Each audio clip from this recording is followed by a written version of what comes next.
കേരളത്തിലെ കോൺഗ്രസിൽ നിന്ന് പുതിയ വാർത്തയുണ്ട്. കോൺഗ്രസിൽ ഐ ഗ്രൂപ്പ് പുനഃസംഘടിപ്പിച്ചു.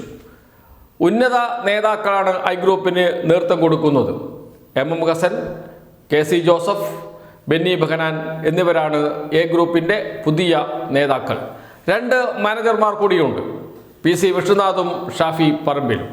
ഈ 5 പേരാണ് എ ഗ്രൂപ്പിനെ മുന്നോട്ട് നയിക്കാൻ തീരുമാനിച്ചിരിക്കുന്നത്. ഏറെ ദിവസമായി നടക്കുന്ന ചർച്ചകൾക്ക് ഒടുവിലാണ് ഈ തീരുമാനത്തിലേക്ക് എത്തിയിരിക്കുന്നത്. ഇതിൽ ഏറ്റവും പ്രധാനപ്പെട്ട കാര്യം, ഉമ്മൻചാണ്ടിയുടെ മകനായ ചാണ്ടി ഉമ്മനെ എ ഗ്രൂപ്പിൽ നിന്ന് പുറത്താക്കിയിട്ടുണ്ട്. സജീവമായി കൂടെ നിർത്തേണ്ട എന്ന തീരുമാനമാണ് എടുത്തിരിക്കുന്നത്. അതോടൊപ്പം തിരുവഞ്ചൂർ രാധാകൃഷ്ണനും പുറത്തായിട്ടുണ്ട്. എന്തുകൊണ്ടാണ് തിരുവഞ്ചൂർ രാധാകൃഷ്ണൻ പുറത്തുപോയത്? എ ഗ്രൂപ്പിൻ്റെ പടയാളിയായിരുന്നു തിരുവഞ്ചൂർ രാധാകൃഷ്ണൻ. എന്നാൽ ഉമ്മൻചാണ്ടി മുഖ്യമന്ത്രിയായിരുന്ന ഘട്ടത്തിൽ ആഭ്യന്തരമന്ത്രിയായിരിക്കുന്ന തിരുവഞ്ചൂർ രാധാകൃഷ്ണന്റെ ചില നീക്കങ്ങൾ ഉമ്മൻചാണ്ടിക്ക് തന്നെ സംശയമുണ്ടാക്കുകയും അതിൽ യാഥാർത്ഥ്യവുമുണ്ടായിരുന്നു. അതുകൊണ്ട് ഉമ്മൻചാണ്ടിയിൽ നിന്ന് മെല്ലെ മെല്ലെ അകന്ന തിരുവഞ്ചൂർ രാധാകൃഷ്ണൻ പിന്നീട് എ ഗ്രൂപ്പിൽ നിന്ന് പൂർണ്ണമായും പുറത്തു പോകുന്ന അവസ്ഥയുണ്ടായി. പിന്നീട് ഔദ്യോഗിക ഗ്രൂപ്പിനോടൊപ്പമായിരുന്നു. കെ സുധാകരൻ KPCC പ്രസിഡന്റായപ്പോൾ സ്വീകരിക്കാൻ ആദ്യം എത്തിയത് തിരുവഞ്ചൂർ രാധാകൃഷ്ണനായിരുന്നു എന്നുകൂടി ഓർക്കണം. എന്ന് വെച്ചാൽ എ ഗ്രൂപ്പിൽ നിന്ന് അകന്ന് മാറി എവിടെ നിൽക്കണം എന്നറിയാതെ അങ്ങോട്ടും ഇങ്ങോട്ടും ഓടി നടക്കുന്ന തിരുവഞ്ചൂർ രാധാകൃഷ്ണനെയാണ് നമുക്ക് ഈ ഘട്ടത്തിലൊക്കെ കാണാൻ കഴിഞ്ഞത്. അതുകൊണ്ട് ഉറച്ച നിലപാടില്ലാത്ത തിരുവഞ്ചൂരിനെ കൂടെ നിർത്തേണ്ടതില്ല എന്ന തീരുമാനത്തിലാണ് ഇപ്പോൾ എ ഗ്രൂപ്പ് എത്തിയിരിക്കുന്നത്. അതുപോലെ തന്നെ ചാണ്ടി ഉമ്മൻ എ ഗ്രൂപ്പ് പുനഃസംഘടിപ്പിക്കാൻ ചില ശ്രമങ്ങൾ നേരത്തെ നടത്തിയിരുന്നു. എന്നാൽ അതൊന്നും വിജയത്തിൽ എത്തിയില്ല. എന്തുമാത്രമല്ല, രാഷ്ട്രീയമായ സ്ഥിരതയില്ല ചാണ്ടി ഉമ്മന്. അങ്ങനെയുള്ള ഒരാളെ കൂടെ നിർത്തിയാൽ അത് അപകടമാകും എന്നാണ് എ ഗ്രൂപ്പ് നേതാക്കളുടെ പൊതുവായ അഭിപ്രായം.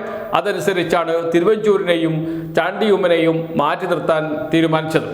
നേരത്തെ കോൺഗ്രസിൽ വലിയ ശക്തമായ ഗ്രൂപ്പായിരുന്നു എ ഗ്രൂപ്പ്. അണികൾ കുറവാണെങ്കിലും ശക്തരായ നേതാക്കൾ ഉണ്ടായിരുന്നു എ ഗ്രൂപ്പിൽ. ആദർശനിഷ്ഠയിൽ ജീവിക്കുന്നു എന്ന് പൊതുമാധ്യമങ്ങൾ എപ്പോഴും വിശേഷിപ്പിക്കുക എ ഗ്രൂപ്പ് നേതാക്കളെയായിരുന്നു. എന്നാൽ ഐ ഗ്രൂപ്പ് നേതാക്കൾ അങ്ങനെ ആയിരുന്നില്ല. ഐ ഗ്രൂപ്പിനാണ് കൂടുതൽ അണികൾ ഉണ്ടായിരുന്നത്, നേതാക്കൾ കുറവുമായിരുന്നു. ഉമ്മൻചാണ്ടിയുടെ മരണത്തോടു കൂടിയാണ് എ ഗ്രൂപ്പ് ഛിന്ന ഭിന്നമായി മാറിയത്. കെ കരുണാകരന് ശേഷം ഐ ഗ്രൂപ്പും പല ഗ്രൂപ്പുകളായി മാറി. KC വേണുഗോപാലും രമേശ് ചെന്നിത്തലയും കെ സുധാകരനും ഒക്കെ വിവിധ ഗ്രൂപ്പുകൾ രൂപീകരിച്ച് ഐ ഗ്രൂപ്പ് ഇപ്പോൾ ആരുടെ കൂടെയാണ് എന്താണ് എന്നറിയാത്ത ഒരവസ്ഥ. KPCC പ്രസിഡന്റായിരിക്കുന്ന ഘട്ടത്തിൽ രമേശ് ചെന്നിത്തല ഐ ഗ്രൂപ്പിനെ ഒന്ന് സംഘടിപ്പിക്കാൻ ശ്രമിച്ചിരുന്നു. ഒന്ന് പുനരേകീകരണം വേണം എന്ന ധാരണയിലേക്ക് എത്തിക്കാൻ വിവിധ നേതാക്കളെ കൊണ്ട് കഴിഞ്ഞിരുന്നു. പിന്നീട് അത് കൈവിട്ടുപോയ അവസ്ഥയിലായി. പിന്നീട് പല ഗ്രൂപ്പുകളായി പിരിയുകയും ചെയ്തിട്ടുണ്ട്. ഇപ്പോൾ എ ഗ്രൂപ്പ് പുനഃസംഘടിപ്പിച്ച ഘട്ടത്തിൽ ഐ ഗ്രൂപ്പിനെയും പുനഃസംഘടിപ്പിക്കേണ്ടേ എന്ന ചോദ്യവും ഉയരുന്നുണ്ട്. എ ഗ്രൂപ്പ് ഇപ്പോൾ തീരുമാനിച്ചിരിക്കുന്നത് കേന്ദ്ര നേതൃത്വവുമായി എന്ന് വെച്ചാൽ KC വേണുഗോപാലുമായി യോജിച്ച് മുന്നോട്ട് പോകുക എന്നതാണ്. മുഖ്യ ശത്രു അത് VD സതീശനാണ് എ ഗ്രൂപ്പിൻ്റെ എന്ന് എ ഗ്രൂപ്പ് നേതാക്കൾ പ്രഖ്യാപിക്കുകയും ചെയ്തിട്ടുണ്ട്. അതിൻ്റെ പ്രധാനപ്പെട്ട കാരണം രാഹുൽ മാങ്കൂട്ടത്തിനെതിരെ ശക്തമായ നിലപാടെടുത്തു VD സതീശൻ എന്നത് തന്നെയാണ് VD സതീശനെ പ്രധാന ശത്രുവായി പ്രഖ്യാപിക്കാനും കാരണം. എ ഗ്രൂപ്പിൻ്റെതായ നിലയിൽ ഉറച്ച നിലപാടെടുക്കുകയും കഴിഞ്ഞ തവണ മത്സരിച്ച സീറ്റുകൾ ആ സീറ്റുകളിൽ തന്നെ വീണ്ടും എ ഗ്രൂപ്പ് നേതാക്കൾ മത്സരിക്കണം എന്ന തീരുമാനത്തിൽ എത്തുകയും ചെയ്തിട്ടുണ്ട്. ഏതായാലും എ ഗ്രൂപ്പ് സജീവമാകാൻ തീരുമാനിക്കുകയും പുതിയ നേതൃത്വം വരികയും ചെയ്തതോടെ എം ഹസൻ, KC ജോസഫ്, ബെന്നി ബെഹനാൻ ഇവരാണ് പ്രധാനപ്പെട്ട ഒന്നാം നിര നേതാക്കൾ.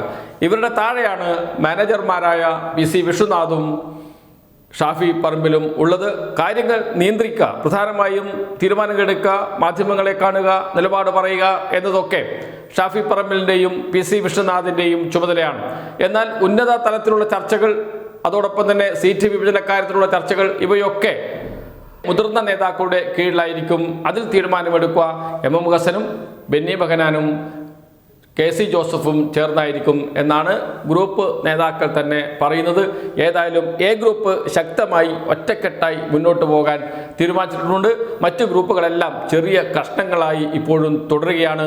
ഈ ഒരു ഘട്ടത്തിൽ KC വേണുഗോപാലിനെ കൂടെ നിർത്തിയുള്ള പുതിയ നീക്കം എ ഗ്രൂപ്പിൻ്റെ തന്ത്രപരമായ ഒരു രാഷ്ട്രീയ നീക്കം തന്നെയായിരിക്കും എന്നാണ് രാഷ്ട്രീയ നിരീക്ഷകർ വിലയിരുത്തുന്നത്.